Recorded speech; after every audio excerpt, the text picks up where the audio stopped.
आप लोग तो आज हम लोग फिर से मैराथन क्लास करने जा रहे हैं और आज हम लोग की ये वाली मैराथन की लास्ट क्लास है क्योंकि आज से ये सारे क्वेश्चन आप लोगों के कंप्लीट होने वाले हैं। इसके बाद हम लोग जब भी करेंगे तो मॉडल पेपर करेंगे क्योंकि बार बार सारी चीज़ें वही रिपीटेड फॉर्म में करना आप लोग भी नहीं पढ़ेंगे, आप लोग को भी बोरिंग लगेगा और बार बार वही चीज़ें कराने में मुझे भी अच्छा नहीं लगता क्योंकि सारी चीज़ें तो कवर हो चुकी हैं, सारे चैप्टर कवर कर लिए हम लोगों ने और सारे जो क्वेश्चन आंसर है वो भी एक-एक पूरी बुक का हम लोगों ने कर लिया है। तो यहाँ पर अब हम लोग केवल मॉडल पेपर करेंगे क्योंकि सारी बुक हम लोगों ने पढ़ ली है, सारे चैप्टर पढ़ लिए, सारे क्वेश्चन कर लिए हैं। अब केवल मॉडल पेपर लगाना बाकी रह गया है जिससे आप लोगों का एक तरीके से जो रिवीजन है वो भी होगा और आप लोग अपनी तैयारी को भी जाँच सकेंगे कितना आप लोग तैयार हैं पेपर को देने के लिए। तो बहुत सारी यहाँ चीज़ें अभी होंगी क्योंकि पेपर के पहले जब भी आपका पेपर है उसके पहले एक मैराथन क्लास मिलेगी जिसमें आपको 20 जो आपके एमसीक्यू क्वेश्चन आएँगे वो सारे एक क्लास से आप लोगों के फँसने वाले हैं। ऐसी क्लास मैं आप लोगों के लिए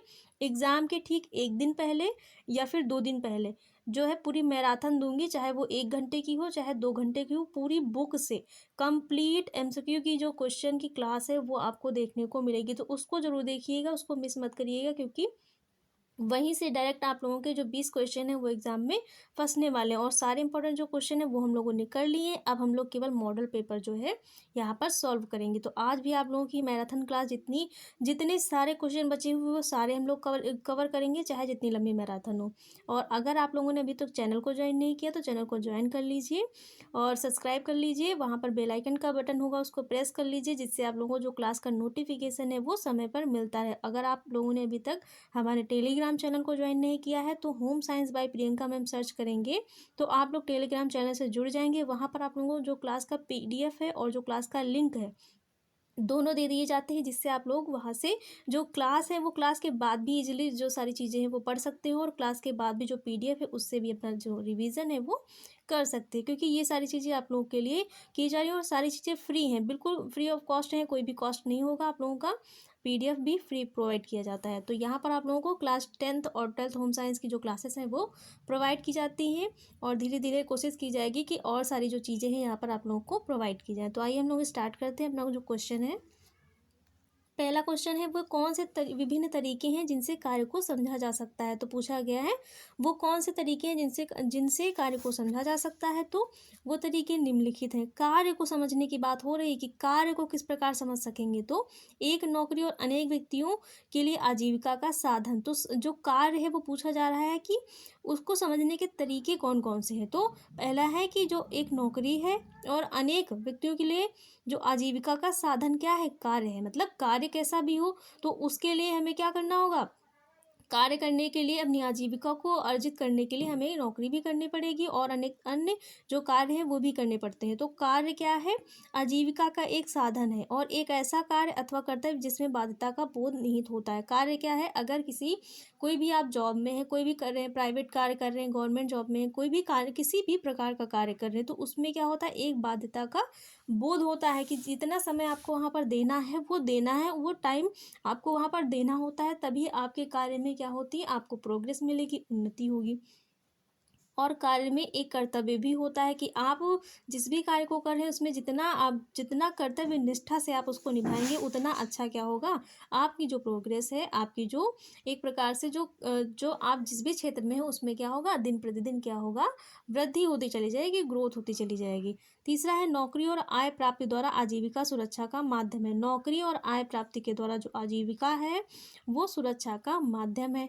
धर्म अथवा कर्तव्य स्वयं के सच्चे व्यक्तित्व की अभिव्यक्ति, स्वयं की विलक्षण प्रतिभा की अभिव्यक्ति जो स्वयं और आसपास के व्यक्तियों के जीवन की गुणवत्ता को प्रभावित करती है। मतलब जो धर्म है या कर्तव्य है, स्वयं के सच्चे व्यक्तित्व की जो अभिव्यक्ति है, स्वयं की विलक्षण जो प्रतिभा की अभिव्यक्ति है, जो स्वयं आसपास के व्यक्तियों के जीवन की गुणवत्ता है वो भी क्या करती है, कार्य को प्रभावित करती है। तो ये सारी जो चीज़ें होती हैं वो भी कार्य को प्रभावित करती हैं। कई जो कार्य होते हैं वो व्यक्ति धर्म के अनुसार भी करता है। तो धर्म के अनुसार बहुत सारे जो कार्य होते हैं व्यक्ति के निर्धारित होते हैं और उसी के अनुसार वो अपने जो कार्य होते हैं, कर्तव्य होते हैं, उनको करता है।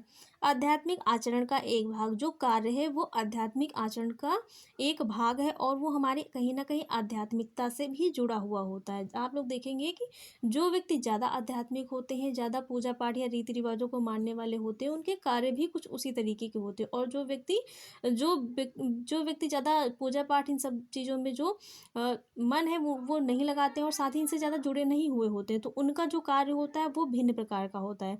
तो ये सारी जो चीज़ें होती हैं वो कार्य को दर्शाती हैं। अगला क्वेश्चन देखते हैं हम लोग अपना। और इसी में आगे है, स्वयं की सृजन क्षमता का माध्यम। कार्य क्या करता है? स्वयं की सृजन क्षमता का माध्यम करता है। आनंद और पूर्ण मानसिक संतुष्टि का स्रोत है। कार्य क्या करता है? अगर कार्य आपकी रुचि के अनुसार है तो कार्य आपको क्या देगा? एक प्रकार का जो मानसिक संतोष है वो भी प्रदान करता है। अगर कार्य ऐसा है कि आपको जबरदस्ती उस कार्य को करना पड़ रहा है किसी कारणवश, तो वो आपको क्या करेगा? थोड़ा सा उबाऊ लगता है और वो आप कहीं ना कहीं आप उससे असंतुष्ट रहते हैं। तो कार्य अगर आनंददायक है और आपकी रुचि के अनुसार है तो वो कहीं ना कहीं आपको मेंटली सेटिस्फाइड जो है जरूर करता है। कार्य करना और अपनी आजीविका उपार्जित करना मूलतः भावी आशा, स्वाभिमान और गरिमा के लिए अवसर प्रदान करता है। कार्य क्या करता है? अपनी आजीविका को कार्य के द्वारा, एक तो आजीविका जो है उसको उपार्जित करते हैं, दूसरा होता है कि भावी आशा, स्वाभिमान और गरिमा के लिए अवसर प्रदान करता है। अगर आप किसी संस्थान में कहीं पर कार्य करते हैं तो आपके कार्य के द्वारा जो आपका स्वाभिमान है वो भी बढ़ता है और आपकी जो एक प्रकार की गरिमा है उसका भी क्या होता है? वो भी बनती है। तो पद और शक्ति नियंत्रण का प्रतीक। अगर पद आपका ऐसा है कि आपको बहुत सारी शक्तियाँ उसके अंतर्गत कार्य के दौरान मिल रही, या आपके अंदर कोई भी कार्य करेगा तो आपका जो पद है वो आपकी शक्तियों का निर्धारण करता है और साथ ही आप किन पर नियंत्रण करके कार्य करवा सकते हैं इसका भी प्रतीक होता है। एक लाभप्रद अनुभव एक प्रकार का मानसिक या भौतिक कार्य जिसके अंत में सफलता मिल सकती है। स्वविकास और स्वकार्यान्वयन का साधन मूल्यों और अभिलाषा को प्रतिबिंबित करता है। तो कार्य क्या है? एक लाभप्रद अनुभव है, क्योंकि कार्य के बाद आपको क्या मिलेगा?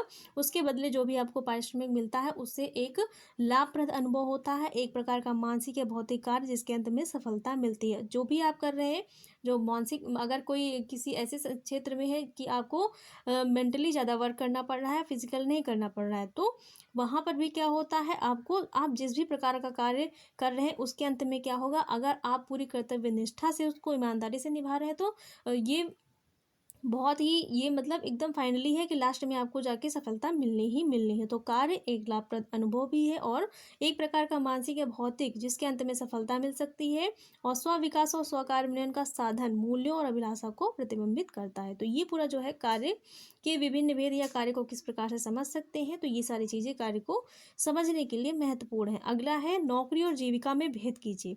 नौकरी और जीविका इंपॉर्टेंट क्वेश्चन है, पूछा जाता है क्योंकि अंतर यहाँ पर पूछा गया है कि क्या है नौकरी और जीविका में। पहले नौकरी समझते हैं क्या है। नौकरी एक व्यक्ति के द्वारा अपनी आवश्यकताओं की पूर्ति के लिए किसी व्यवसाय का, औद्योगिक प्रतिष्ठान या शासकीय संस्थाओं में अथवा दूसरे व्यक्ति के लिए किसी प्रतिफल के बदले में कार्य करना नौकरी कहलाता है। तो नौकरी क्या है? अपनी आवश्यकताओं की पूर्ति के लिए किसी व्यवसाय का, औद्योगिक प्रतिष्ठान का, शासकीय संस्थाओं में अथवा दूसरे व्यक्ति के लिए किसी प्रतिफल के बदले में कार्य करना नौकरी कहलाता है। मतलब हम कहीं पर भी अपनी आवश्यकताओं को पूरा करने के लिए कार्य कर रहे हैं, किसी, वो चाहे कोई औद्योगिक प्रतिष्ठान हो सकता है, कोई व्यवसाय हो सकता है, या फिर कोई शासकीय संस्था होती है, और वहाँ पर क्या कर रहे हैं? दूसरे व्यक्ति के किसी प्रतिफल के बदले में कार्य करना, और वहाँ पर हम क्या कर रहे हैं? उस कार्य के बदले हमें कुछ प्रतिफल चाहिए, तो इसलिए हम वहाँ पर कार्यरत हैं, कार्य कर रहे हैं। तो ये क्या कहलाएगा? नौकरी कहलाता है। जब हम किसी प्रतिफल के बदले वहाँ पर कार्य करते हैं, मतलब नौकरी के बदले हमें कुछ चाहिए होता है, और चाहिए क्या होता है? हमें वहाँ पर क्या चाहिए होता है? अपने कार्य का जो पारिश्रमिक है वो चाहिए होता है। तो इस उद्देश्य से जब हम कार्य करते हैं तो वो नौकरी होता है। जीविका क्या है? एक ऐसा व्यवसाय जिसके द्वारा जीवन में आगे बढ़ने एवं उन्नति के अवसरों का लाभ उठाया जा सके। इसका तात्पर्य उन विभिन्न पदों से है जो क्रियाशील जीवन में कोई व्यक्ति प्राप्त कर सकता है। तो जीविका का मतलब होता है एक व्यवसाय जिसमें जीवन में आगे बढ़ने एवं उन्नति के अवसरों का लाभ उठाया जा सके, जिसमें जो व्यक्ति होता है जीविका के लिए इसलिए प्रयासरत रहता है ताकि वह आगे इस क्षेत्र में क्या करे? दिन प्रतिदिन जो है आगे बढ़ता रहे और उन्नति के पथ पर अग्रसर रहे, और जितने भी अवसर हैं आगे उसको मिलने वाले हैं उनका लाभ उठा सके। तो इसका तात्पर्य उन विभिन्न पदों से है जो क्रियाशील जीवन में कोई व्यक्ति प्राप्त कर सकता है। तो जीविका के अंदर वो सारे पद आते हैं जो भविष्य में एक व्यक्ति अपने जो कार्य है और अपनी उन्नति के उसको जो अवसर मिल रहे हैं उनमें क्या कर सकता है, उनके जरिए वो क्रियाशील रहकर उनमें वो पद और वो अवसर जो है प्राप्त कर सकता है। तो वो जीविका कहलाता है। अगला क्वेश्चन है अर्थपूर्ण कार्य से आप क्या समझती हैं। तो पूछा गया है कि अर्थपूर्ण कार्य क्या है। तो अब समझते हैं कि अर्थपूर्ण कार्य क्या होता है। अर्थपूर्ण कार्य क्या है। अर्थपूर्ण कार्य समाज अथवा अन्य लोगों के लिए उपयोगी होता है जिसे जिम्मेदारी से किया जाता है। तो अर्थपूर्ण किसके लिए उपयोगी होता है, समाज और अन्य लोगों के लिए उपयोगी होता है। और जो अर्थपूर्ण कार्य होता है उसे जिम्मेदारी से किया जाता है, करने वाले के लिए आनंददायक भी होता है। क्योंकि अर्थपूर्ण क्या कार्य क्या होता है, समाज और अन्य लोगों के लिए उपयोगी होगा और जो भी करेगा उसे जिम्मेदारी के साथ करेगा और जो करता है उसके लिए क्या होता है, आनंददायक भी होता है। और यह कार्य करने वाले को अपने कौशल अथवा समस्या समाधान की योग्यता के समर्थ बनाता है। और जो भी कार्य को करता है वो क्या करता है, उस कार्य को करते करते समस्या समाधान की जो योग्यता है उसके अंदर भी आ जाती है और जो कार्य करने का जो कौशल है वो भी दिन प्रतिदिन उसके अंदर क्या होता है, बढ़ता जाता है। कार्य ऐसे वातावरण में संपादित किया जाना चाहिए जो सकारात्मक व्यावसायिक संबंधों के विकास को प्रेरित करे और जिससे मान्यता तथा अथवा लाभ भी प्राप्त हो। जब किए गए कार्य का परिणाम अर्थपूर्ण अथवा सफल होता है, जब यह व्यक्तिगत विकास में योगदान देता है, अपने आप में विश्वास एवं महत्व जागृत करता है और अंततः इसे कार्य को संपन्न करने की क्षमता मिलती है।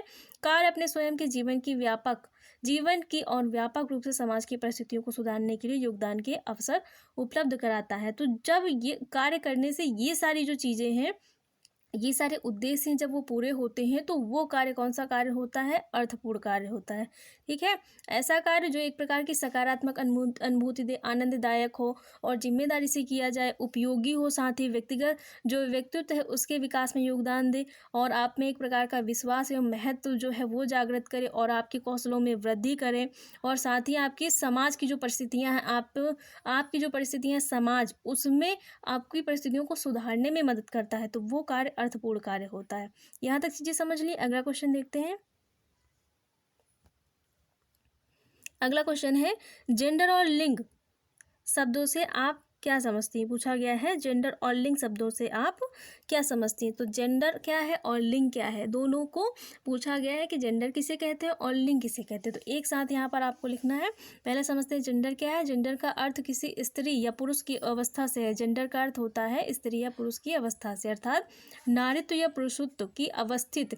और सामाजिक संदर्भ में इसका अर्थ पुरुषों एवं महिलाओं के बीच सामाजिक अंतरों से है। तो जेंडर का अर्थ होता है स्त्री या पुरुष होने से पता चलता है। जेंडर शब्द किसके लिए दिया गया है, महिला या पुरुष के लिए दिया गया है। तो जेंडर भूमिकाएं काफ़ी कम उम्र में ही अपना स्वरूप कायम कर लेती हैं। जेंडर का अर्थ व संबंध महिलाओं और पुरुषों की पारिवारिक स्थिति से है और जेंडर कोई स्थायी सोच नहीं है, या तो सामाजिक अवधारणा है और सामान्यता वर्ग एवं धर्म जैसे कारकों द्वारा भी यह प्रभावित होती है। तो जेंडर क्या है, कोई किसी का कोई वो नहीं है कि उसे जन्म से, बल्कि ये समाज के द्वारा बनाई गई एक अवधारणा है कि जन्म से ही जेंडर का जो नाम है वो दे दिया जाता है। जन्म से ही कह दिया जाता है कि ये तो लड़की है और ये क्या है, लड़का है। तो जैसे कह दिया गया कि लड़की है तो उसके जन्म से ही उसके कार्य जितने होते हैं उनका निर्धारण हो जाता है। लड़की है तो घर में रहेगी, बहुत ज़्यादा दूर इसको घूमने नहीं जाने देना है और जितने लड़कियों वाले कार्य हैं वो करने हैं। अगर लड़का है तो इसे इस प्रकार से रखना है, ये घर पे नहीं रहेगा, घर के कार्य नहीं करेगा। तो ये सारी जो धारणाएं हैं वो समाज के द्वारा दी जाती है। तो जेंडर क्या है, कोई जन्मजात कोई पहचान या कुछ नहीं है, बल्कि समाज के द्वारा दी गई एक पहचान और धारणा है जो सामान्यतः आयु वर्ग और धर्म जैसे कारकों से प्रभावित होती है। तो जो जेंडर है वो समाज के द्वारा बनाई गई अवधारणा है, जबकि जो लिंग है वो एक जैविक स्वरूप को प्रकट करता है। जैसे कि पुरुष XY या महिला, मतलब पुरुष क्या है, अगर लड़का होगा तो उसके अंदर जीन्स कौन से XY मिलेंगे तो वो पुरुष होगा। और महिलाओं में XX को जो स्पष्ट किया जाता है। तो लिंग क्या है, एक परिवर्तनशील धारा है जिसमें एक ही संस्कृति, जाति, वर्ग अथवा आर्थिक परिस्थितियों और आयु में एक संस्कृति से दूसरी संस्कृति तथा एक सामाजिक समूह से दूसरे समूह में भी भिन्नता होती है। तो लिंग के अनुसार जो स्त्री या पुरुष का निर्धारण होता है कि लिंग अगर XY होगा तो इसका मतलब कि जो भी है वो क्या है, जो भी संतान होने वाली है वो लड़का है। अगर एक्स एक्स होगा तो इसका मतलब जो भी संतान होने वाली है वो लड़की है। तो लिंग से निर्धारित होता है कि उसका जैविक स्वरूप क्या होगा और जो आने वाला जो बच्चा है वो क्या होगा, लड़का होगा या लड़की होगी। लेकिन जो जेंडर है वो समाज के द्वारा बनाई गई अवधारणा है, उसका कोई निर्धारण के शरीर के अंगों के आधार पर नहीं होता है, बल्कि वो समाज के द्वारा बनाई गई धारणा है कि लड़कियां हैं तो उनके जो कार्य हैं वो लड़कियों वाले होंगे और लड़के हैं तो उनके सारे कार्य लड़कों वाले होंगे। तो ये सामाजिक अवधारणा है जो समाज के द्वारा, समाज के लोगों के द्वारा, समाज जो भी धर्म होता है उस धर्म के मानने वाले लोगों के द्वारा बनाई गई अवधारणा होती है। जबकि लिंग क्या होता है, एक जैविक स्वरूप होता है जो प्रकट करता है कि अगर जो जीन्स है, क्रोमोसोम्स हैं जो हमारे, जो एक्स वाई होगा तो लड़का होगा, अगर एक्स एक्स जो मिलेंगे तो क्या होगा कि लड़की होगी। तो ये सारी जो चीज़ें हैं वो यहाँ पर है। तो जो जेंडर है वो लिंग है, यहाँ पर हम लोगों ने समझ लिया। इस प्रकार से आप लोगों को अपने एग्जाम में लिखना है। अगला क्वेश्चन है, गृहिणियाँ कौन होती हैं, परिवार की अर्थव्यवस्था में उनका क्या योगदान होता है। तो पूछा गया है कि गृहिणियाँ कौन होती हैं और जो गृहिणियाँ होती हैं वो किस प्रकार से परिवार की अर्थव्यवस्था में अपना योगदान देती हैं।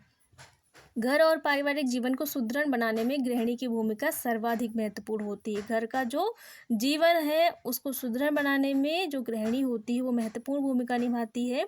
समकालीन परिवेश में भी घर का संपूर्ण दायित्व गृहिणी पर निर्भर है। क्यों, और समकालीन परिवेश में मतलब जो घर का पूरा परिवेश होता है उसका संपूर्ण दायित्व किसका होता है, गृहिणी पर निर्भर होता है कि किसी घर का जो परिवेश है वो किस तरह का जो माहौल है वो होगा। गृहिणी की कार्यकुशलता और निपुणता यह गृह प्रबंध की कसौटी है। और गृहिणी अगर कार्यकुशल है, निपुण है, तो इसका मतलब कि जो गृह व्यवस्था है वो भी उचित होगी। अगर गृहिणी में कार्यकुशलता और निपुणता नहीं है, इसका मतलब घर का परिवेश भी अच्छा नहीं होगा, मतलब उतना उचित नहीं होगा। और जो गृह प्रबंध की कसौटी है वो गृह व्यवस्था को भी उचित प्रकार से नहीं कर सकती। इसलिए गृहिणी का कार्यकुशल और निपुण होना आवश्यक है।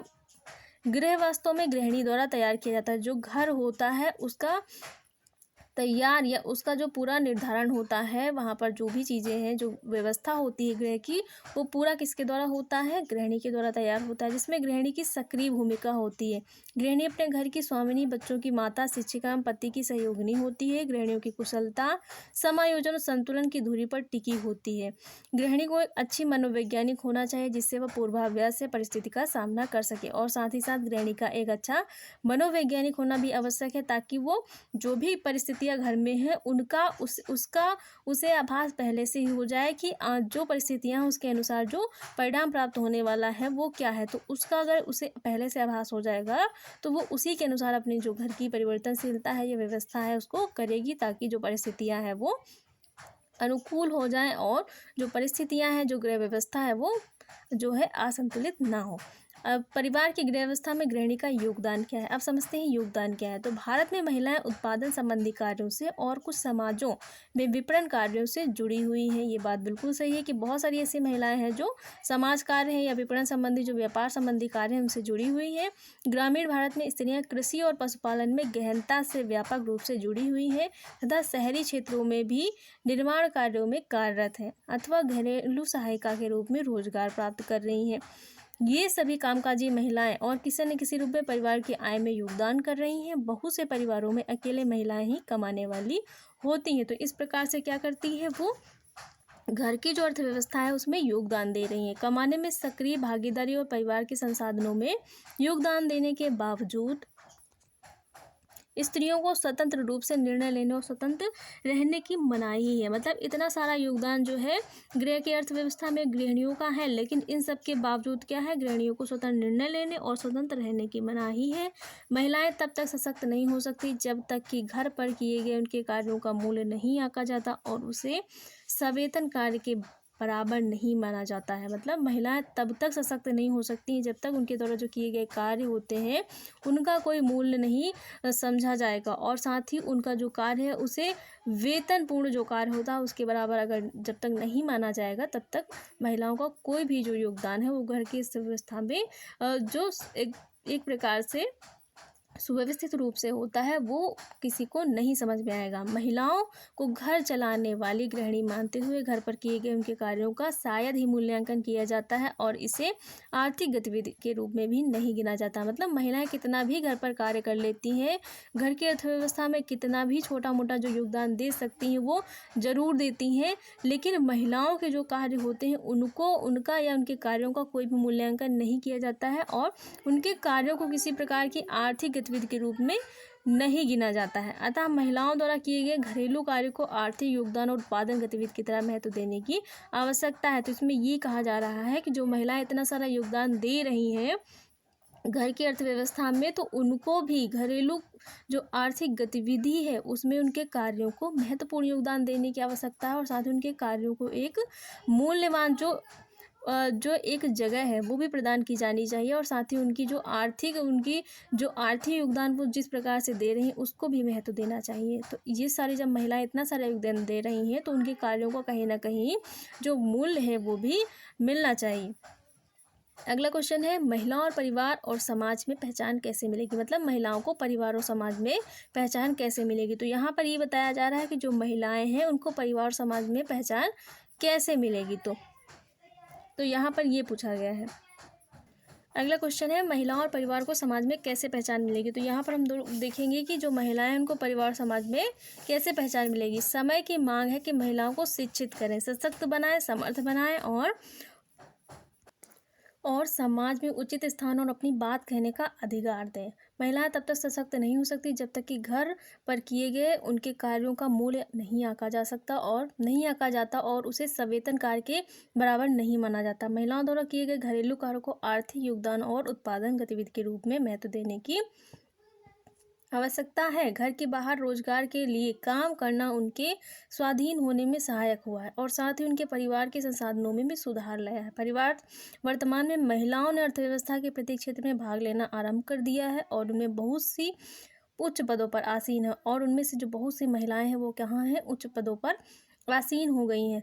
परंतु इससे महिलाओं पर दोहरा भार पड़ रहा है और क्योंकि अभी भी उनसे यह अपेक्षा की जाती है कि वे घर का अधिकांश कामकाज करें और मुख्य देखभाल करने वाली बने। तो महिलाएं जो हैं वो आत्मनिर्भर तो हो रही हैं, लेकिन उन पर जो घर का जो दायित्व है और साथ ही जो वो बाहर जो कार्य कर रही हैं, तो उन दोनों का दायित्व होने से उनका जो कार्यभार है वो दोहरा हो गया है। मतलब महिलाएं जो है घर पर इतना कार्य करती है, जैसे अभी एक क्वेश्चन में हम लोगों ने देखा, लेकिन उनके कार्य का किसी भी प्रकार का आर्थिक व्यवस्था में कोई योगदान नहीं माना जाता है। तो महिलाएं आत्मनिर्भर हो रही, सशक्त हो रही हैं और समाज में अपनी पहचान तो बना रही हैं, लेकिन इन सब को करने के साथ साथ उन्हें जो है एक कहीं ना कहीं दोहरी भूमिका निभानी पड़ रही है, जिससे कहीं ना कहीं उनका जो एक प्रकार से स्वास्थ्य है कहीं ना कहीं वो भी प्रभावित होता है, क्योंकि वो बाहर वर्किंग प्लेस पर भी कार्यरत रहती हैं और घर आकर भी कार्य करती हैं। तो उनका जो जीवन है पूरा व्यस्ततापूर्ण हो जाता है, उन्हें अपने लिए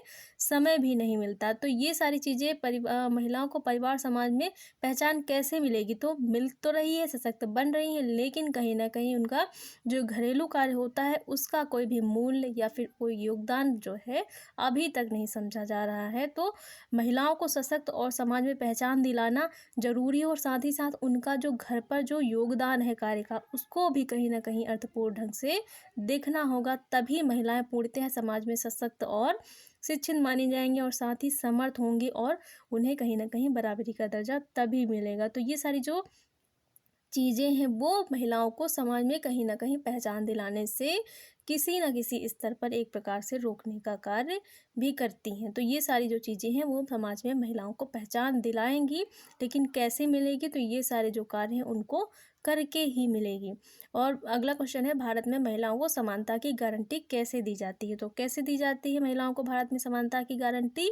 कुशल कारीगरों की आवश्यकता के कारण श्रम बाजार में स्त्रियों की भागीदारी के अवसर में कमी आई है, अतः स्त्रियों के हितों की रक्षा के लिए कौशलों को विकसित करने वाले प्रशिक्षण सुविधाओं में वृद्धि की जानी है।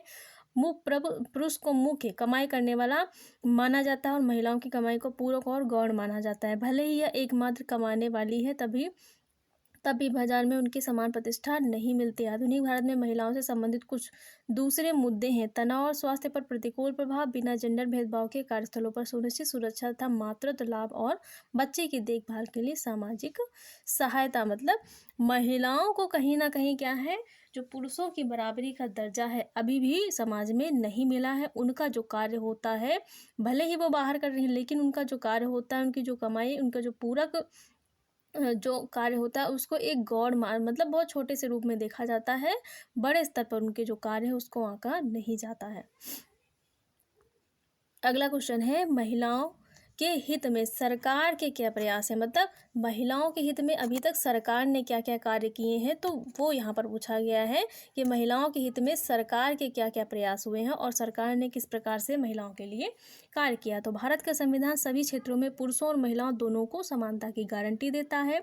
सरकार के किसी भी कार्यालय में रोजगार या नियुक्ति संबंधी मामलों में सभी नागरिकों को बराबर के अवसरों की गारंटी शामिल है। भारतीय संविधान महिलाओं और बच्चों के लिए विशेष प्रावधान बनाने के लिए राज्य को शक्तियां प्रदान करता है। साथ ही बहुत से अधिनियम जो महिलाओं के संवैधानिक अधिकारों की सुरक्षा करते हैं, जैसे 1948 का फैक्ट्री अधिनियम, 1951 का बागान श्रम अधिनियम, 1952 का खाद्यान्न अधिनियम, कर्मचारी राज्य बीमा अधिनियम और मातृत्व लाभ अधिनियम 1961 जो महिलाओं को विभिन्न औद्योगिक क्षेत्रों में सुरक्षा उपलब्ध कराता है। भारतीय संविधान का अनुच्छेद 16 एक राज्य के अधीन किसी भी कार्य में रोजगार और नियुक्ति से संबंधित मामलों में सभी नागरिकों को समानता की गारंटी देता है। इसके अलावा फैक्ट्री अधिनियम की धारा 48 के अनुसार यदि किसी फैक्ट्री उद्योग में 30 से अधिक महिलाएं नियुक्त की जाती हैं तो शीर्ष सदनों की व्यवस्था रखनी चाहिए। श्रम मंत्रालय में महिला मजदूरों की समान समस्याओं का निपटारा करने के लिए महिला प्रकोष्ठों की स्थापना की गई है।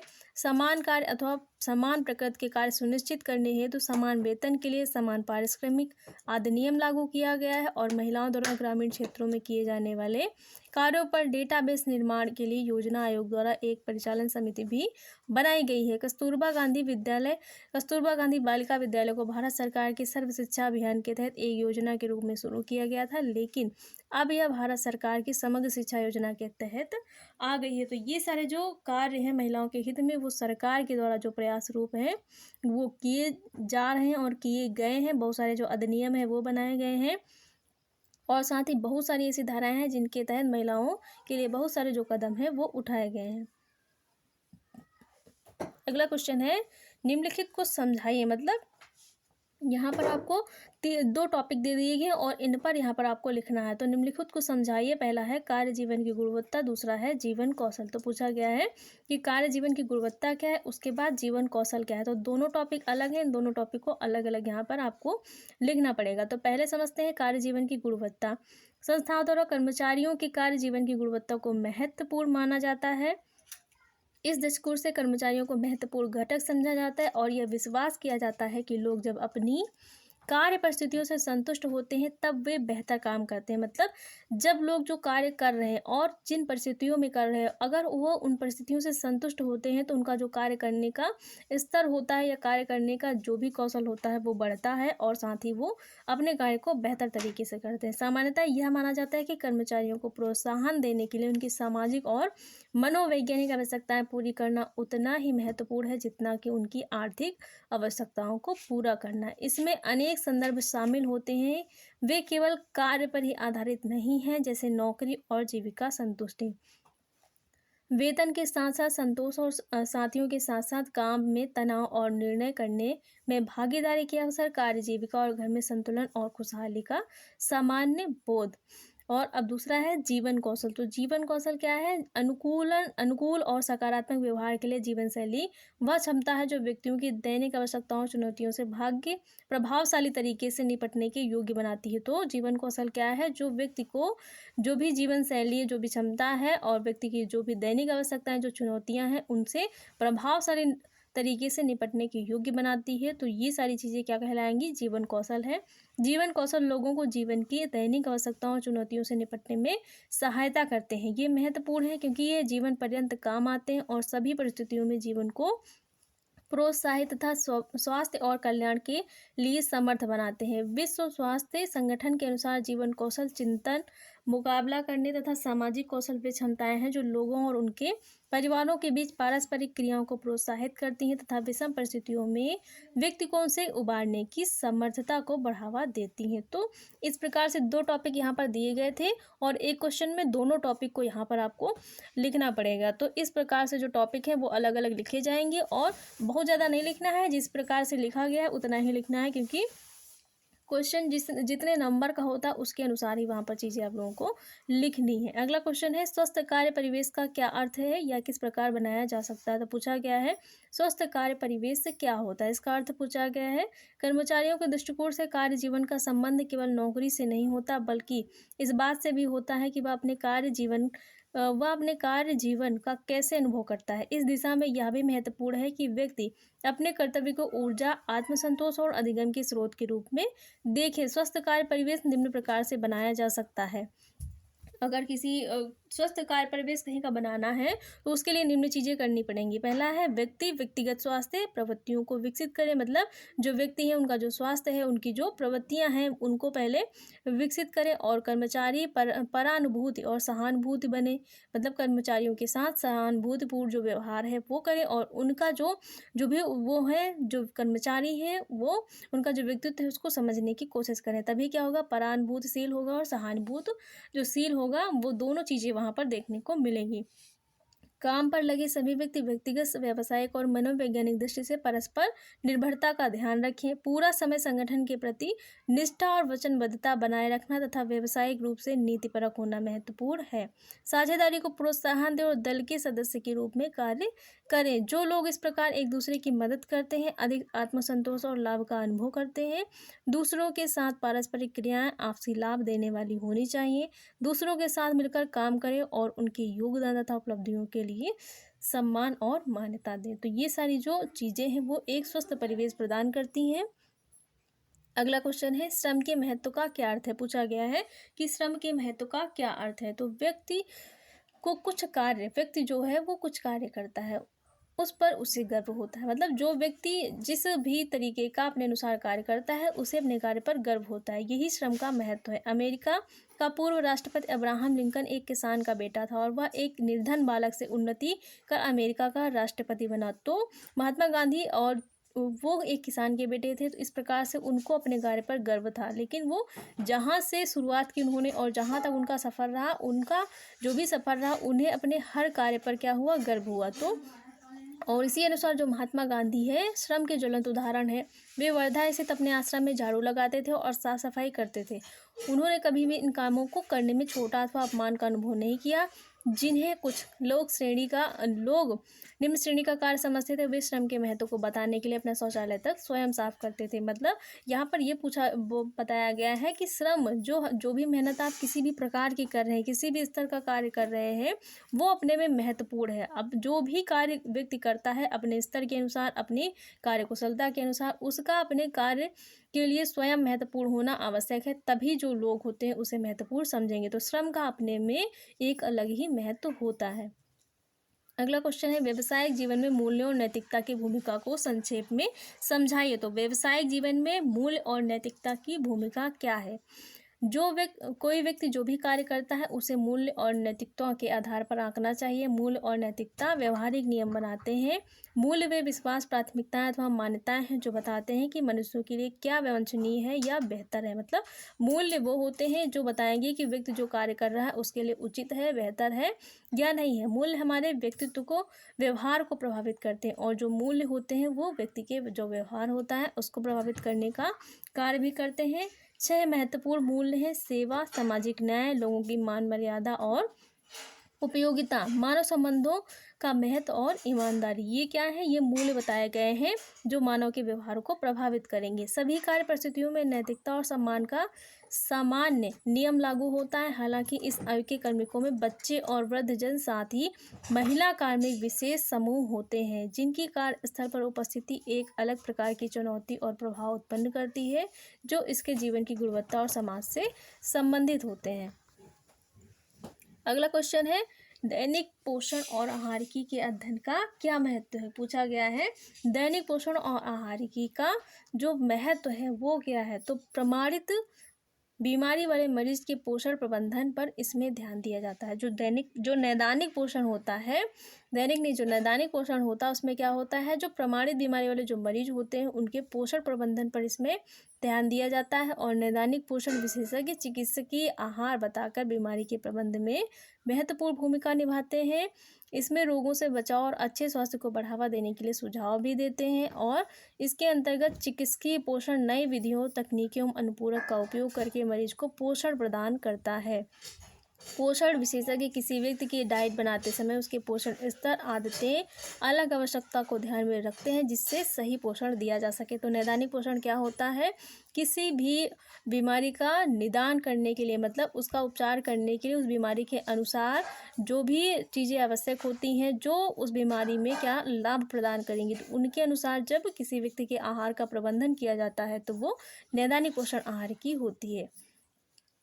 अगला क्वेश्चन है, आहारी संशोधन क्या है जो एक चिकित्सकीय पोषण विशेषज्ञ कर सकता है। तो आहारी संशोधन क्या है, मतलब किसी व्यक्ति के आहार में संशोधन कब किया जाना चाहिए और जो आहार में संशोधन है वो कौन कर सकता है। तो आहार में संशोधन का अर्थ है भोजन में पोषक तत्व, सरलता, स्वाद, मसाले की मात्रा और रेशों की मात्रा में आवश्यकता अनुसार परिवर्तन किया जाना। मतलब जब किसी व्यक्ति के आहार में जो पोषक तत्व होते हैं, तरलता होती है, स्वाद होता है, मसाले की मात्रा और रेशों की मात्रा होती है, उसमें जब आवश्यकता के अनुसार परिवर्तन किया जाता है तो वो आहारी संशोधन होता है। किसी व्यक्ति या रोगी की आवश्यकताओं को ध्यान में रखकर उसके द्वारा किए जा रहे भोजन में परिवर्तन की प्रक्रिया आहारी संशोधन के रूप में जानी जाती है। इसके अंतर्गत आवश्यकता अनुसार भोजन को प्रोटीन, वसा और कार्बोहाइड्रेट आदि की दृष्टि से बदला जाता है।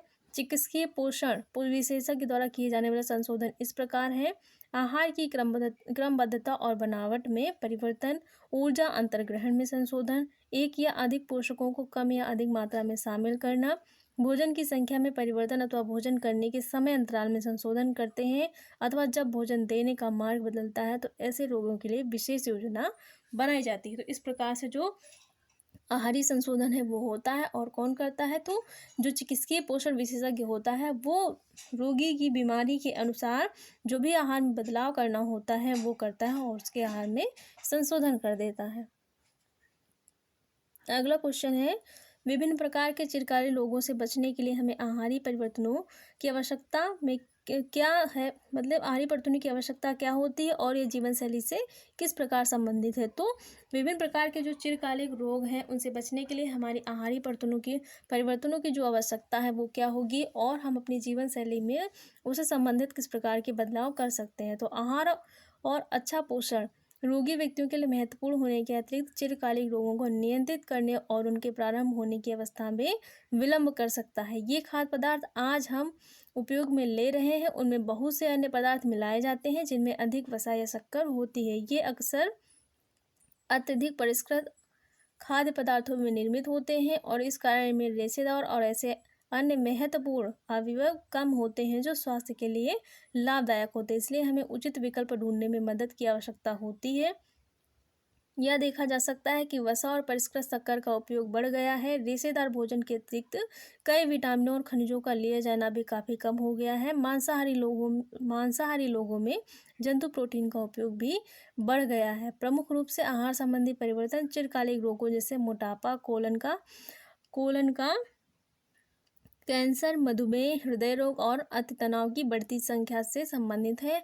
उदाहरण के लिए शक्कर और वसा के बढ़ते उपयोग के साथ रेशों के कम उपभोग और शारीरिक गतिविधियों में कमी के कारण मोटापा और मधुमेह जो रोग हैं वो पनप रहे हैं। यह भी पाया गया है कि अधिक लवणयुक्त खाद्य पदार्थों, अधिक सोडियम अंश वाले संसाधित खाद्य पदार्थों, पोटेशियम से परिपूर्ण फलों, सब्जियों, अनाजों और दालों का कम उपयोग संभवतः कम कैल्शियम अंतःग्रहण, कम शारीरिक गतिविधियां और तनाव, उच्च रक्तचाप के खतरे को बढ़ाने के लिए उत्तरदायी हैं। तो ये सारे जो चीज़ें हैं वो जीवन शैली से संबंधित है और अगर इन सारी चीज़ों में परिवर्तन कर लिया जाता है तो जो रोग होता है उसमें थोड़ा सा क्या होता है, सुधार होने की जो संभावनाएं होती हैं वो बढ़ जाती हैं। तो विभिन्न प्रकार के जो चिरकालिक रोग हैं उनसे बचने के लिए आहार में जो परिवर्तन है वो करने आवश्यक और साथ ही साथ अपनी जीवन शैली में जो आहार संबंधी जो परिवर्तन है उनको भी करना आवश्यक है।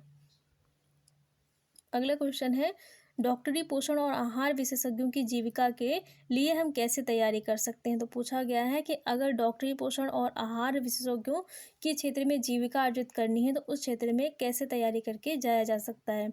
यदि आप आहार विशेषज्ञ बनना चाहते हैं तो आपको कम से कम आहारिकी में स्नातकोत्तर डिप्लोमा पास करना होगा और साथ ही इंटर्नशिप करनी होगी, जिससे आप पंजीकृत आहार विशेषज्ञ के योग्य हो सके। मतलब इस क्षेत्र में अगर आपको जाना है तो स्नातकोत्तर पीजी स्तर का आपके पास डिप्लोमा होना चाहिए और साथ ही इंटर्नशिप होनी चाहिए, जिससे आप जो है पंजीकृत हो सकेंगे आहार विशेषज्ञ के रूप में। जिनके पास जीवन विज्ञान, जैव रसायन, सूक्ष्म जैविकी, खाद्य प्रौद्योगिकी या जैव प्रौद्योगिकी में बीएससी की डिग्री है, वे इस क्षेत्र में स्नातकोत्तर डिप्लोमा स्तर पर प्रवेश पा सकते हैं। खाद्य विज्ञान और पोषण अथवा आहारिकी में एमएससी किसी भी व्यक्ति को इस क्षेत्र में विशेषज्ञता प्रदान करती है और ऐसे व्यक्ति को कई स्थानों पर नौकरी में वरीयता दी जाती है। एक आहार विशेषज्ञ अपनी विश्वविद्यालय की शिक्षा पूरी करने के बाद आगे अध्ययन करके पंजीकृत आहार विशेषज्ञ की योग्यता का प्रमाण पत्र प्राप्त कर सकता है। बहुत से देशों में इस संबंध में नियंत्रक कानून है। यदि आप शिक्षण और शोध पर केंद्रित जीवन का चयन करते हैं तो विश्वविद्यालयों, महाविद्यालयों और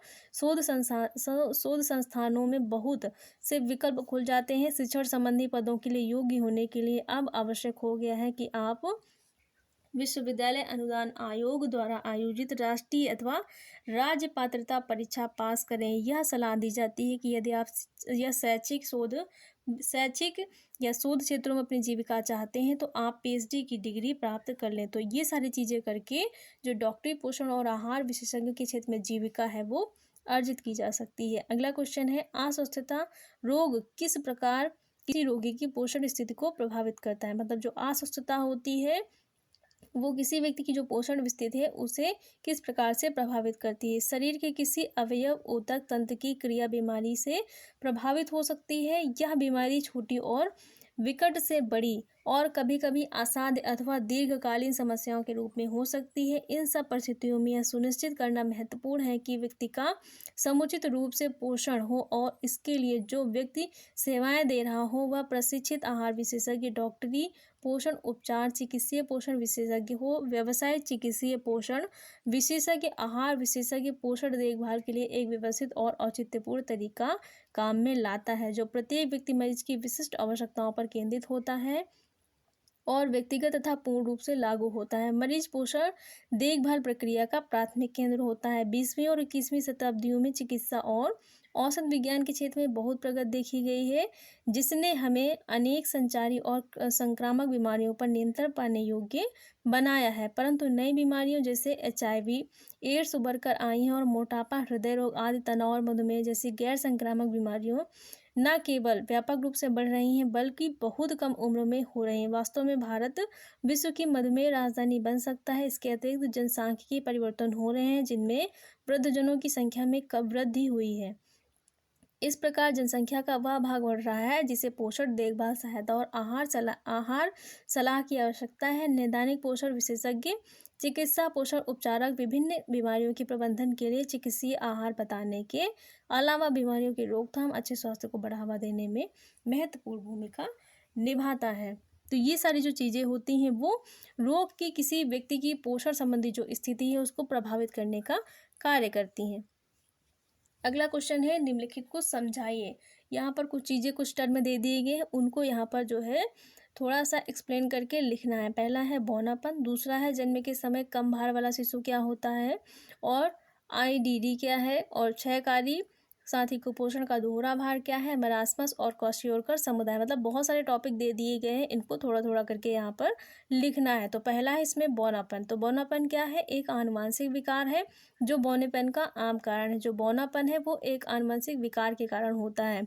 बौनापन आमतौर पर 4 फीट 10 इंच या उससे कम की वयस्क ऊंचाई कहते हैं। मतलब जिस व्यक्ति की ऊंचाई 4 फीट और 10 इंच से होती है और इसके बाद जो उसकी हाइट है वो नहीं बढ़ती है बल्कि उसकी उम्र बढ़ती जाती है, तो ये स्थिति क्या कहलाती है, बौनापन की स्थिति कहलाती है। बौनेपन का सबसे आम कारण एक विकार है जिसे एंड्रोडोप्लासिया कहा जाता है और जो असमान रूप से छोटे कद का कारण बनता है। बौनेपन वाला जो व्यक्ति है उसकी जो लंबाई है वो सामान्य जो जितनी हाइट होती है उतनी नहीं होती है बल्कि 4 फीट 10 इंच इतनी ही होती है। तो इस जो हाइट का जो व्यक्ति होता है वो किस श्रेणी में आता है, बौनेपन की श्रेणी में आता है। अगला है जन्म के समय कम भार वाला शिशु क्या होता है, मतलब जो जन्म के समय कम भार वाले शिशु हैं वो उनका वजन कितना होता है, तो उन्हें जन्म के समय कम भार वाला जो शिशु है वो कहा जाता है। तो जन्म के समय 2.5 किलोग्राम से कम वजन वाले शिशुओं को हम कम वजन वाला कहते हैं। ये बच्चे या तो समय से पहले जन्म के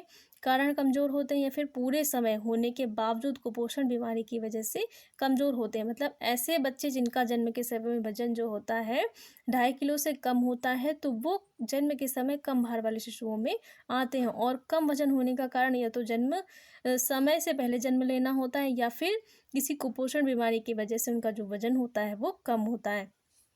अगला है आईडीडी क्या है, तो आईडीडी क्या होता है, आयोडीनहीनता विकार। मतलब आयोडीन जो डिफिशियंसी डिसऑर्डर है वो आईडीडी होता है। आईडीडी को हिंदी में आयोडीनहीनता विकार कहते हैं, इंग्लिश में आयोडीन डिफिशियंसी जो डिसऑर्डर है वो कहा जाता है। सामान्य मानसिक और शारीरिक वृद्धि एवं विकास के लिए आयोडीन की आवश्यकता होती है। और आयोडीनहीनता विकार एक पारिस्थितिकी परिघटक है जो अधिकतम मृदा में आयोडीन की कमी से होता है। मतलब ऐसी परिस्थिति या ऐसी भी भौगोलिक स्थितियाँ जहाँ की मिट्टी में आयोडीन की मात्रा कम होती है और उस मिट्टी में जब फसलें उगाई जाती हैं तो उन फसलों को जब ग्रहण किया जाता है तो उसमें क्या होता है, आयोडीन की मात्रा कम होती है, जिससे वहाँ के जो लोग होते हैं उनमें भी जो आयोडीन संबंधी विकार है वो देखने को मिलता है।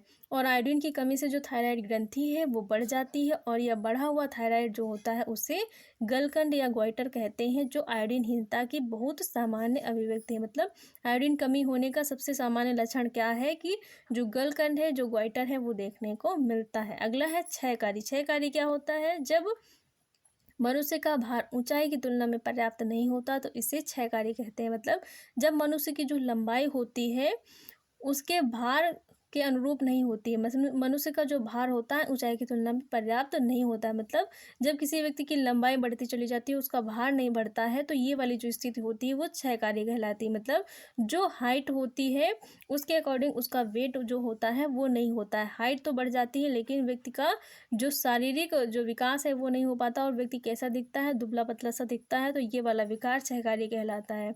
अगला है कुपोषण का दोहरा भार क्या होता है। कुपोषण का दोहरा भार क्या होता है, भारत कुपोषण का दोहरा भार उठा रहा है, अर्थात यहाँ अल्प पोषण अतिपोषण दोनों पाए जाते हैं। मतलब ऐसी स्थिति जब अल्प पोषण और अतिपोषण दोनों के कारण जो समस्याएं हैं वो देखने को मिलती हैं, तो ये वाली जो कंडीशन होती है वो कुपोषण का दोहरा भार होती है, क्योंकि भारत में अल्प पोषण संबंधी जो कुपोषण जनित बीमारियां हैं वो भी देखने को मिल रही हैं और अतिपोषण संबंधी जो बीमारियां हैं वो भी देखने को मिल रही हैं, इसलिए जो भारत है वो कुपोषण का दोहरा भार उठा रहा है। अगला है मैरास्मस क्या है, भोजन और ऊर्जा की कमी से होने वाला गंभीर अल्प पोषण मैरास्मस कहलाता है। तो ऐसा रोग जो भोजन और ऊर्जा की कमी से होता है, मतलब जब भोजन में ऊर्जा की कमी होती है, ऊर्जा की कमी से होने वाला जो रोग है वो मैरास्मस कहलाता है। और ये अल्प पोषण संबंधी जो गंभीर समस्या है वो है, जिसके बाद जो मैरास्मस समस्या है वो देखने को मिलती है।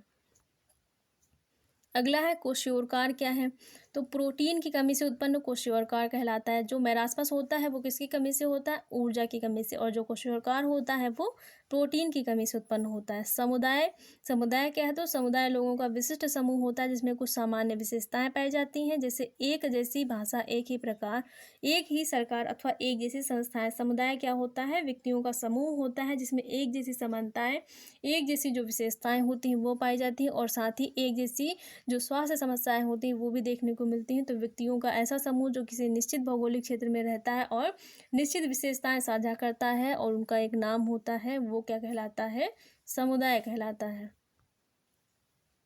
अगला क्वेश्चन है जन स्वास्थ्य पोषण क्या है, पूछा गया है कि जन स्वास्थ्य पोषण क्या है। मतलब जो जन स्वास्थ्य पोषण है वो क्या होता है। जन स्वास्थ्य पोषण से आशय जन स्वास्थ्य पोषण अध्ययन का वह क्षेत्र है जो अच्छे स्वास्थ्य को बढ़ावा देने से संबंधित है। इसका लक्ष्य अल्प पोषण और अतिपोषण दोनों की रोकथाम करना तथा लोगों के अनुकूलतम पोषण स्तर को बनाए रखना है। इस उद्देश्य की पूर्ति के लिए यह पोषण संबंधी रोगों समस्याओं का समाधान करने वाली सरकारी नीतियों और कार्यक्रमों के जरिए इन पोषण संबंधी रोगों समस्याओं का समाधान करता है। जन स्वास्थ्य आहार विशेषज्ञ या व्यावसायिक जनसंख्या को प्रभावित करने वाली समस्याओं के समाधान के लिए बड़े पैमाने पर सुनियोजित और बहुविषयक पद्धतियों का उपयोग करते हैं। अतः जन स्वास्थ्य पोषण बहुविषयक प्रकृति का है और जीव विज्ञान तथा सामाजिक विज्ञान विषयों की बुनियाद पर टिका हुआ है। यह पोषण के अन्य क्षेत्रों जैसे नैदानिक पोषण आहारिकी से भिन्नता रखता है, क्योंकि इसके लिए समुदाय, जनता, विशेषकर अति संवेदनशील समूहों की समस्याओं के समाधान के लिए व्यवसायिक आवश्यकता है। स्पष्ट है कि जनस्वास्थ्य पोषण ज्ञान का एक विशिष्ट भाग है जो पोषणात्मक, जैविक, व्यवहार संबंधी, सामाजिक और प्रबंधन विज्ञानों से विकसित हुआ है। इसका वर्णन इस प्रकार किया जा सकता है: समाज के संगठित प्रयासों, कार्यवाही द्वारा स्वास्थ्य को उन्नत करने और परिस्थितियों, रोगी की रोकथाम करते हुए जीवन अवधि को दीर्घ बनाने की कला और विज्ञान जन स्वास्थ्य पोषण है। तो इस प्रकार से जो जन स्वास्थ्य पोषण क्या है, मतलब उसका अर्थ और उसका जो उद्देश्य है, इस प्रकार से आप लोगों को बताना है। अगला क्वेश्चन है, भारत किन सामान्य पोषण समस्याओं का सामना कर रहा है? तो भारत में कौन कौन सी पोषण समस्याएं देखने को मिल रही हैं, वो निम्नलिखित है। पहला है प्रोटीन ऊर्जा कुपोषण की समस्या, जो पीईएम है उसकी समस्या देखने को मिल रही है। प्रोटीन ऊर्जा कुपोषण की समस्या जरूरतों की अपेक्षा कम भोजन लेने से होती है, अर्थात यह समस्या ऊर्जा और प्रोटीन की अपर्याप्त अंतर्ग्रहण से उत्पन्न होती है। बच्चों को प्रोटीन ऊर्जा कुपोषण से ग्रसित होने का खतरा अधिक होता है, यद्यपि बड़ी उम्र के लोगों को और जो लोग क्षय रोग, एड्स और रोगों से ग्रसित होते हैं उनको भी इस कुपोषण का खतरा है। इसका निर्धारण मानव-मितिक मापों, भार और अथवा ऊंचाई द्वारा किया जाता है। भोजन और ऊर्जा की कमी से होने वाला गंभीर अल्पपोषण मरासमस कहलाता है और प्रोटीन की कमी से उत्पन्न स्थिति क्वाशियोरकार कहलाती है। ये चीज़ें भी हम लोगों ने पढ़ी। ऊर्जा और प्रोटीन की कमी से उत्पन्न होने वाला अन्य पोषण समस्याएं हैं व्यक्ति का अल्पभारी होना, क्षयकारी होना तथा बौनापन। ये सारी जो समस्याएं होती हैं, ये भी जो होता है प्रोटीन की कमी से उत्पन्न होती हैं और ये भी पोषण संबंधी जो समस्याएं हैं उनमें आती हैं। दूसरा है सूक्ष्म पोषकों की कमी। यदि आहार में ऊर्जा, प्रोटीन की मात्रा कम होती है तो इसमें अन्य पोषकों, विशेषकर सूक्ष्म पोषकों जैसे खनिजों, विटामिनों की मात्रा भी कम होने की संभावना होती है। सूक्ष्म पोषकों की कमी से जन स्वास्थ्य संबंधी मुख्य समस्याएं लौह तत्व, विटामिन ए तथा आयोडीन व जिंक की होती है। सूक्ष्म पोषकों की कमी से जन स्वास्थ्य संबंधी मुख्य समस्याएं लौह तत्व, विटामिन ए तथा आयोडीन व जिंक की कमी होती है। इसके अतिरिक्त विटामिन B12, फोलिक एसिड, अम्ल, कैल्शियम, विटामिन डी और राइबोफ्लाविन भी समस्याएं बढ़ रही हैं। मतलब इनकी कमी से भी समस्याएं हैं वो देखने को मिलती हैं। सूक्ष्म पोषक तत्व तो वे होते हैं जिनकी हमारे शरीर में बहुत ही कम मात्रा में आवश्यकता होती है, लेकिन उनकी कमी से बहुत सारी जो समस्याएं हैं वो भी उत्पन्न हो जाती हैं। तो वो सारी जो समस्याएं होती हैं वो सूक्ष्म पोषकों की कमी से होने वाली समस्या के अंतर्गत आती हैं। और सूक्ष्म पोषकों में पहला है लौह तत्व की कमी से अरक्तता। यह विश्व का सर्वाधिक सामान्य पोषण विकार है जो विकसित और अविकसित दोनों प्रकार के देशों में व्याप्त है। भारत में इसके प्रति संवेदनशील वर्ग हैं गर्भधारण करने वाली कम आयु की महिलाएं, किशोर बालिकाएं, गर्भवती बालिका और विद्यालयी आयु वाले बच्चे। लौह तत्व की कमी से अरक्तता तब होती है जब शरीर में हीमोग्लोबिन का बनना काफ़ी कम हो जाता है और इसके परिणाम स्वरूप रक्त में जो हीमोग्लोबिन का स्तर है वो कम हो जाता है। लौह तत्व की कमी के कारण दिखाई देने वाले लक्षणों में सम्मिलित है सामान्य पीलापन, नेत्र श्लेष्मा, जीभ, नख परतों और कोमल तालुओं में पीलापन। इसके कारण व्यक्ति थोड़े से श्रम से हांफता है, थकावट महसूस करना तथा निढाल महसूस करता है। बच्चों में इससे संज्ञानात्मक क्रियाएं बुरी तरह से प्रभावित होती है। तो ये सारे जो लक्षण होते हैं वो अगर शरीर में लोहे मतलब आयरन की कमी हो जाती है तो ये सारी जो समस्याएं हैं वो देखने को मिलती हैं। दूसरा है विटामिन ए की कमी। विटामिन ए की कमी VAD। विटामिन ए की कमी से रतौंधी हो जाता है और यदि सही समय पर उपचार नहीं किया जाता है तो पूर्ण अंधता में बदल जाता है। इसकी कमी से रोग प्रतिरोधक क्षमता कम हो जाती है और शरीर की जो वृद्धि होती है वो भी प्रभावित होती है। इसकी कमी छोटे बच्चों के अंधेपन का मुख्य कारण होती है। मतलब जो छोटे बच्चे होते हैं उनमें अंधेपन का मुख्य कारण क्या है? विटामिन ए की कमी। अगला है आयोडीनहीनता विकार, जिसे भी हम लोगों ने IDD के रूप में पढ़ा था। आयोडीनहीनता विकार एक पारिस्थितिक परिघटक है जो अधिकतर मृदा में आयोडीन की कमी से होता है। भारत के जो राज्य आयोडीनहीनता विकार से ग्रसित हैं वे हैं जम्मू और कश्मीर और अरुणाचल प्रदेश, हिमालय क्षेत्र, आंध्र प्रदेश, कर्नाटक, केरल, महाराष्ट्र और मध्य प्रदेश। आयोडीन की कमी के कारण थायराइड हार्मोन अपर्याप्त मात्रा में बनता है जिसका संश्लेषण थायराइड ग्रंथि द्वारा होता है आयोडीन की कमी। आयोडीन की हीनता सामान्य अभिव्यक्ति है और थायराइड ग्रंथि द्वारा होता है आयोडीन की कमी से थायराइड ग्रंथि बढ़ जाती है और यह बढ़ा हुआ जो भाग होता है वो थायराइड गलकंड कहता है। मतलब जब आयोडीन की कमी से जो थायराइड ग्रंथि बढ़ जाती है उसका जो बढ़ा हुआ आकार होता है उसे क्या नाम दिया गया है? थायराइड ग्रंथि का बढ़ा हुआ आकार को गॉइटर या गलकंड कहा जाता है, जो आयोडीनहीनता की सामान्य अभिव्यक्ति है, जो दर्शाता है कि जिस भी व्यक्ति में ये सारी परिस्थिति देखने को मिलती है वो दर्शाता है कि उसमें आयोडीन की कमी है और उस कमी से संबंधित जो विकार है वो जो गॉइटर होता है वो देखने को मिलता है। गर्भावस्था में आयोडीन की कमी से भ्रूण के मानसिक बंधन और जन्मजात विकृतियों के रूप सामने आते हैं। तो ये सारी जो समस्याएं हैं वो आयोडीन की कमी से देखने को मिलती हैं। अगला है कि आईडीडी और आईडीए और आईडीडी के क्या परिणाम होते हैं। मतलब पूछा गया है कि जब आयोडीन की कमी होगी और साथ ही आयरन डिफिशियंसी होगी तो दोनों के परिणाम क्या होंगे। तो आईडीडी अर्थात आयरन की कमी से आरक्तता के परिणाम और आईडीडी अर्थात आयोडीनहीनता विकार के कारण परिणाम। तो जो आयरन की कमी से जो परिणाम है उनमें क्या होगा? आयरन की कमी से आरक्तता तब होती है जब शरीर में हीमोग्लोबिन बनना काफ़ी कम हो जाता है और इसके परिणाम स्वरूप रक्त में हीमोग्लोबिन का जो स्तर है वो कम हो जाता है, चूँकि शरीर में ऑक्सीजन पहुंचाने के लिए हीमोग्लोबिन की आवश्यकता होती है। इसलिए किसी भी शारीरिक परिश्रम से सांस फूलने लगती है। जिस भी व्यक्ति के शरीर में हीमोग्लोबिन की कमी होती है वो कोई भी कार्य करता है तो बहुत जल्दी वो हांफता है और वह थकावट भी महसूस करता है, साथ ही निढाल होता है।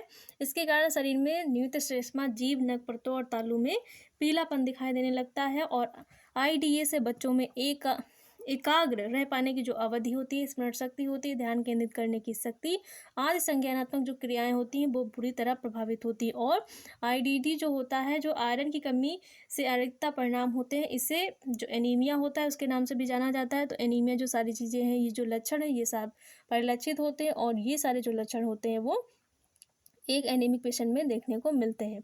दूसरा है आईडीडी। आईडीडी का मतलब होता है आयोडीनहीनता विकार के परिणाम। तो आईडीए और आईडीडी दोनों अलग अलग हैं, तो अगर पूछा जाएगा, अंतर पूछा जाएगा तो इसी प्रकार से आप लोगों को वहाँ पे लिखना है। आईडीए होगा तो वहाँ आयरन की कमी से होगा, अगर आईडीडी होगा तो वहाँ पर आयोडीन की हीनता विकार पूछे जाएंगे।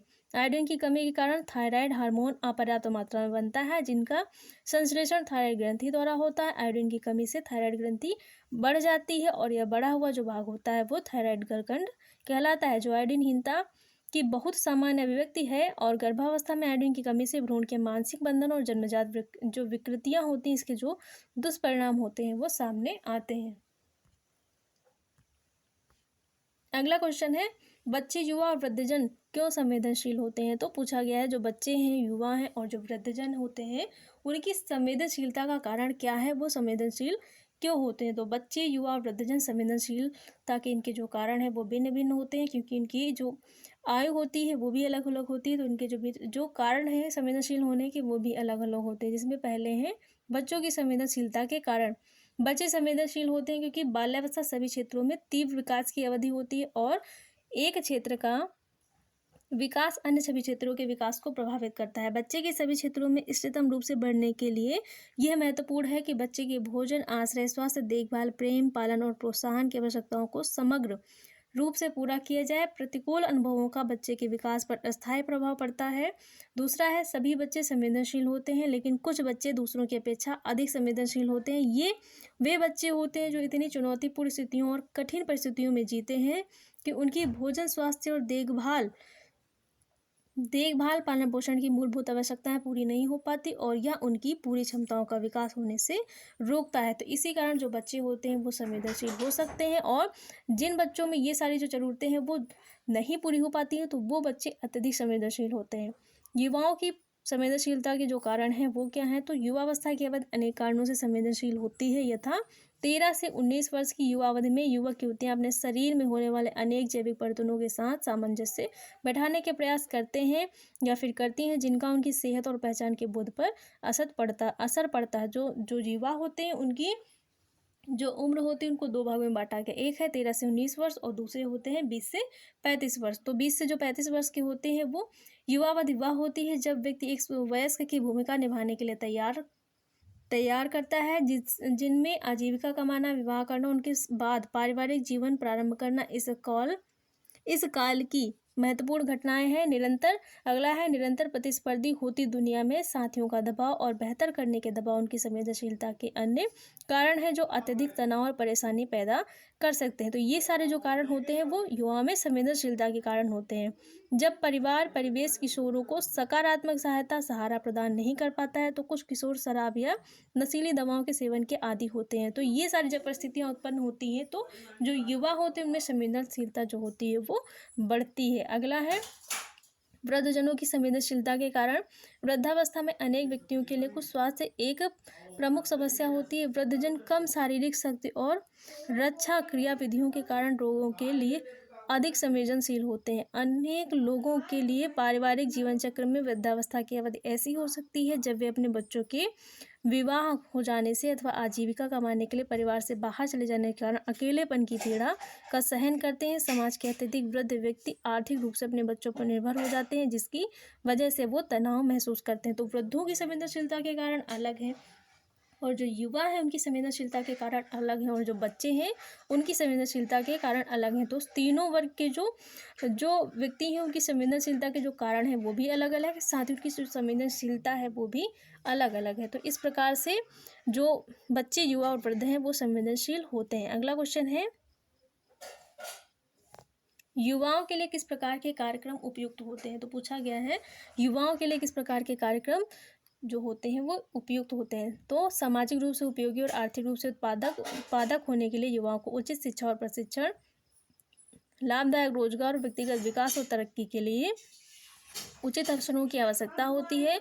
दूसरे, उन्हें अपेक्षित आश्रय, स्वच्छ परिवेश और अच्छी मूलभूत स्वास्थ्य सेवाओं, सभी प्रकार के शोषणों के विरुद्ध सामाजिक सुरक्षा संरक्षण और युवाओं से संबंधित मुद्दों से सरोकार रखने वाली निर्णायक संस्थाओं और सामाजिक आर्थिक और सांस्कृतिक मामलों में उपयुक्त साझेदारी के अवसरों तक पहुँच कराने वाले कार्यक्रम उपयुक्त होते हैं। तीसरे, उनके लिए खेलों, शारीरिक शिक्षा, साहसी और मनोरंजनात्मक अवसरों तक पहुंच कराने वाले जो कार्यक्रम होते हैं वो युवाओं के लिए जो उपयुक्त कार्यक्रम होते हैं उनके अंतर्गत आते हैं। अगला क्वेश्चन है वृद्धजनों के संदर्भ में कुछ सरोकार क्या है। मतलब वृद्धजनों के संबंध में जो कुछ सरोकार हैं, जो चीज़ें हैं वो कौन कौन सी हैं। तो पहला है स्वास्थ्य, जो वृद्धजनों को क्या करेगा, प्रभावित करेगा। पहला है स्वास्थ्य।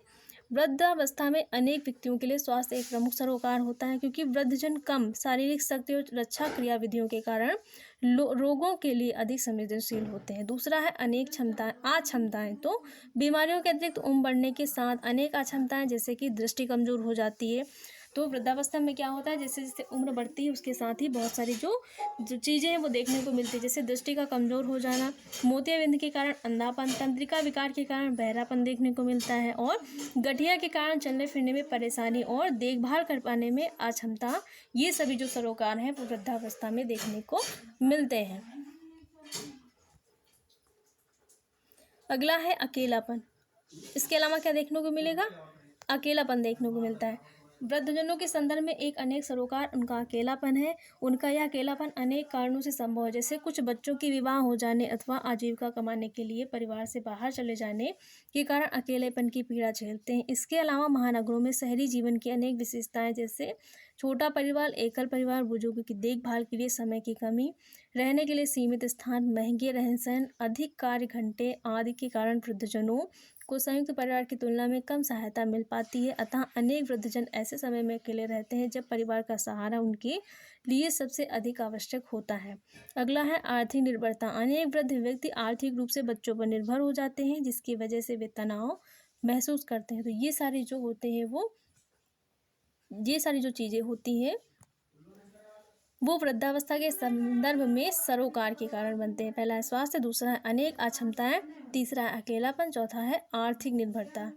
अगला क्वेश्चन है बच्चों, युवाओं, वृद्धजनों में से प्रत्येक के लिए 2 कार्यक्रमों के बारे में बताइए। तो यहाँ पूछा गया है बच्चों और युवाओं के संबंध में जो 2 कार्यक्रम है वो यहाँ पर 2 प्रमुख कार्यक्रम बताने हैं। तो पहला है भारत सरकार की समेकित बाल विकास सेवाएं ICDS। तो पहला कार्यक्रम कौन सा है, ICDS का कार्यक्रम जो है वो यहाँ पर है। तो पहला आईसीडीएस का कार्यक्रम है। यह विश्व का सबसे बड़ा आरंभिक बाल्यावस्था कार्यक्रम है जिसका उद्देश्य समेकित तरीके से 6 वर्ष से कम उम्र के बच्चों के स्वास्थ्य, पोषण, आरंभिक अधिगम शिक्षा की आवश्यकताओं को पूरा करना है, जिससे उनके विकास को बढ़ावा दिया जा सके। यह कार्यक्रम माताओं के लिए स्वास्थ्य, पोषण और स्वच्छता शिक्षा, 3 से 6 वर्ष की आयु के बच्चों के लिए अनौपचारिक विद्यालय पूर्व, 6 वर्ष से कम आयु के सभी बच्चों तथा गर्भवती और स्तनपान कराने वाली माताओं के लिए पूरक भोजन, वृद्धि की निगरानी तथा मूलभूत स्वास्थ्य देखरेख सेवाओं जैसे 6 वर्ष के कम आयु के बच्चों के लिए टीकाकरण और विटामिन ए पूरकों को प्रदान करता है। इस कार्यक्रम से वर्तमान में 41 करोड़ बच्चे लाभान्वित हो रहे हैं। ये सेवाएं आंगनबाड़ी नामक देखरेख केंद्र पर समय के तरीके से दी जाती है। तो जो आईसीडीएस की सेवाएं हैं वो किसके अंतर्गत दी जाती हैं? बच्चों को आंगनबाड़ी केंद्र के अंतर्गत दी जाती है। और इस कार्यक्रम के अंतर्गत 6 वर्ष के कम उम्र के जो बच्चे होते हैं उनकी जो देखभाल होती है इस कार्यक्रम के अंतर्गत उनकी देखभाल, और साथ ही जो गर्भवती महिलाएं होती हैं, स्तनपान कराने वाली महिलाएं होती हैं, और 6 साल तक के जो बच्चे होते हैं उनको इस कार्यक्रम के संबंधित सम्मिलित कर उनको सेवाएं और उनकी जो स्वास्थ्य सेवाएं होती हैं, जो भी सुविधाएं होती हैं वो प्रदान करी जाती हैं। दूसरा है SOS बालगांव। SOS बालगांव क्या होता है? यह एक स्वतंत्र गैर सरकारी सामाजिक संगठन है जिसने अनाथ और परित्यक्त बच्चों की दीर्घावधि देखरेख के लिए परिवार अधिगम आरंभ किया है। इसका उद्देश्य क्या है? इसका उद्देश्य है बाल गांवों का उद्देश्य ऐसे बच्चों को परिवार आधारित दीर्घावधि की देखभाल प्रदान करना है जो किन्हीं कारणों से अपने दैनिक परिवारों के साथ नहीं रहते हैं। तो SOS जो बाल गांव, उसका उद्देश्य ऐसे बच्चों की देखभाल करना होता है जो किसी कारणवश अपने परिवारों से दूर हो गए हैं या फिर परिवार के साथ नहीं रह पाते हैं। पारिवारिक संगठन का स्वरूप: प्रत्येक SOS बालगांव में एक माँ होती है जो 10-15 बच्चों की देखभाल करती है।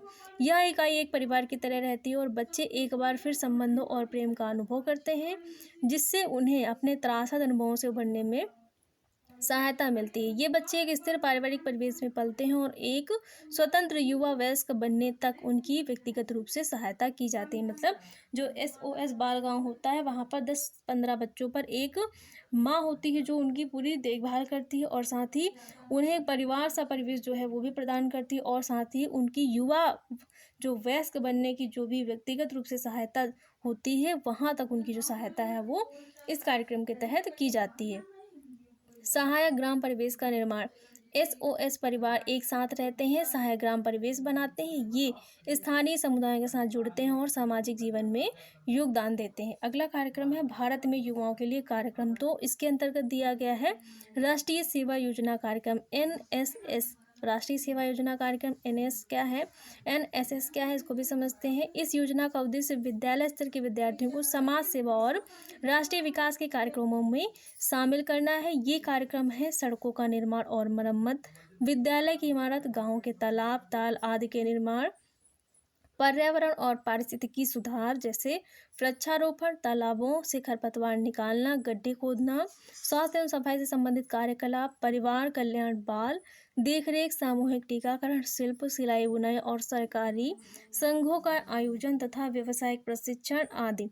राष्ट्रीय सेवा योजना के विद्यार्थी समाज के आर्थिक और सामाजिक रूप से कमजोर वर्गों की आवश्यकताओं को पूरा करने के लिए विभिन्न राहत और पुनर्वास कार्यक्रमों के क्रियान्वयन के लिए भी स्थानीय अधिकारियों को सहायता प्रदान करते हैं। और अगला है स्काउट और गाइड। सरकार स्काउट और गाइड के प्रशिक्षण, रैलियों और जम्बूरियों आदि के आयोजन के लिए वित्तीय सहायता प्रदान करती है। इसका उद्देश्य लड़के और लड़कियों में निष्ठा, देशभक्ति और दूसरों के प्रति एक प्रकार की भावना है उसको भी विकसित करना होता है। तो ये सारे जो कार्यक्रम है वो चलाए जा रहे हैं। जो कार्यक्रम है इसके अंतर्गत आएंगे और इसके कार्यक्रम के अंतर्गत भारत सरकार की जो समेकित बाल विकास सेवा ICDS आएगा, SOS बालगांव आएगा और साथ ही साथ राष्ट्रीय सेवा योजना आएंगी। तो ये सारी जो चीज़ें हैं वो कार्यक्रम के अंतर्गत आती हैं। तो सारे क्वेश्चन हम लोगों ने कंप्लीट पूरी बुक से सारे जितने भी इंपॉर्टेंट क्वेश्चन थे वो सब कर लिए हैं। पूरी बुक का जो सिलेबस है चैप्टर वाइज भी कवर हो गया और क्वेश्चन के माध्यम से भी कवर हो गया है। तो अब हम लोग यहाँ पर केवल मॉडल पेपर लगाएंगे। सारी आप लोगों की मैराथन क्लासेस जो क्वेश्चन वाली थी वो कंप्लीट हो गई। अब केवल मॉडल पेपर की क्लास होंगी और एग्ज़ाम से पहले एक मैराथन आप लोगों को मिलेगी जिसमें आप लोगों को MCQ क्वेश्चन करवाए जाएंगे, जिससे आप लोगों के 20 के 20 क्वेश्चन एग्जाम में आने के पूरे चांसेस हैं। तो उसको ज़रूर देखिएगा। एग्ज़ाम के 1 या 2 दिन पहले वो वाली मैराथन आप लोगों को प्रोवाइड कर दी जाएगी। तो अगर क्लास अच्छी लगी हो, वीडियो को लाइक, शेयर और चैनल को सब्सक्राइब करिएगा। Thanks for watching.